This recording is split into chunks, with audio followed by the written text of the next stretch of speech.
গ্রামকে নিরক্ষরতার অভিশাপ থেকে মুক্ত করার ক্ষেত্রে নিজের ভূমিকার বর্ণনা দিয়ে বন্ধুর কাছে পত্র লিখো। তারিখ হলো 22/7/2017, নওগাঁ। সুপ্রিয় সাজিদ, আমার শুভেচ্ছা নাও।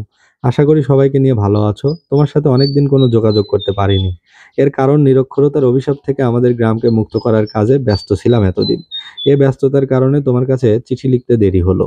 তুমি তো নিরক্ষরতার ভয়াবহতা সম্পর্কে অনেক বেশি সচেতন, কারণ তুমি তো শহরে থাকো। কিন্তু গ্রামের নিরক্ষর মানুষ যে কি অভিশপ্ত জীবনযাপন করে তা চোখে না দেখলে বোঝা যায় না। নিরক্ষরতার কারণে তারা প্রতিনিয়ত ঠকছে, বঞ্চিত হচ্ছে, ধোঁকা খাচ্ছে, রোগ শোকে ধুকে মরছে। এসব চিত্র কোনো ক্রমেই সহ্য করতে পারছিলাম না। তাই সমমনা কয়েকজন মিলে প্রত্যয় নামে একটা সংগঠন গড়ে তুলি। এর প্রথম কাজ হলো যে কোনো মূল্যে আমাদের গ্রামকে নিরক্ষরতার অভিশাপ থেকে মুক্ত করা। তাই আমরা প্রথমে গ্রামের মুরব্বীদের সাথে কথা বলি। তারা আমাদের কথা শুনে খুব খুশি হলেন এবং নানা পরামর্শ ও সহযোগিতার হাত বাড়িয়ে দিলেন।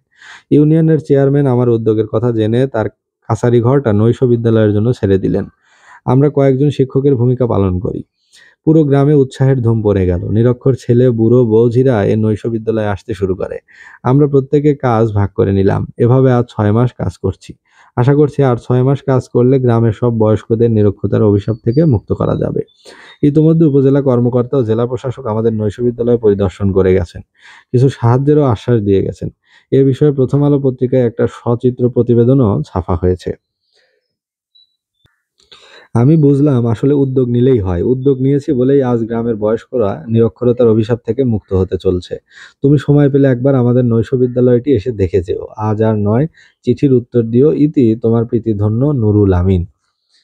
ডাকটিকিট প্রেরক মোহাম্মদ নুরুল আমিন, বদলগাছি, নওগাঁ। প্রাপক সাজিদ আরমান, 28/2, সেগুনবাগিচা, ঢাকা 1207। তো এটি পড়া হলো নবম দশম শ্রেণীর রচনা সম্ভার বইটি থেকে।